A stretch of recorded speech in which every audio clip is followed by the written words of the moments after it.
Hey guys, it's Pastor Bruce chilling out here as we come to Hebrews chapter 4 today. Through verse 10 of this chapter, we continue the theme of rest and wrath that began in chapter 3, which leads to a question. What is rest? Well, simply stated, ceasing from work. Many see Israel entering the rest of the Promised Land as a picture of the believer going to heaven. But I really believe it's more demonstrative of our salvation. You've left the wilderness of wandering and disobedience, and you found a home with God. But there's still much work to be done. Israel, once they were there, had to rid the Promised Land of the pagan people who lived there.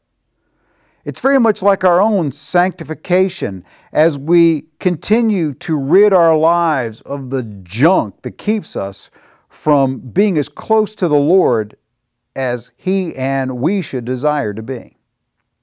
Verse 11 says, "Be diligent to make sure you're a genuine Christian." Remember that theme, true believers persevere to the end. I'm reminded of Philippians chapter 2, verse 12, where we're told to work out our own salvation. This brings us to verses 12 and 13, which are fairly well known.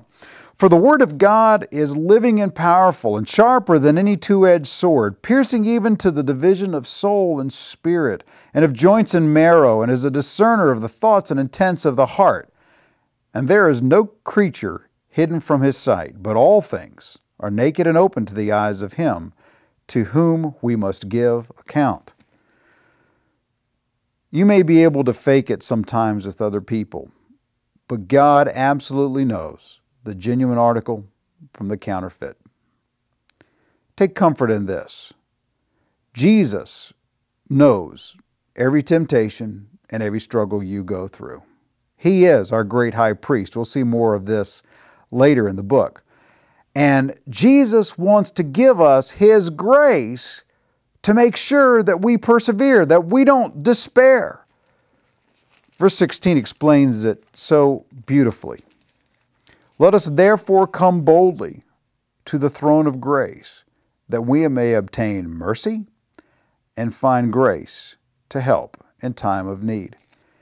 You don't need to go through it on your own. Jesus wants to help. He understands. He doesn't want you to just become spiritual roadkill. Call out to Him. His grace is sufficient to carry you through. God bless you as you go.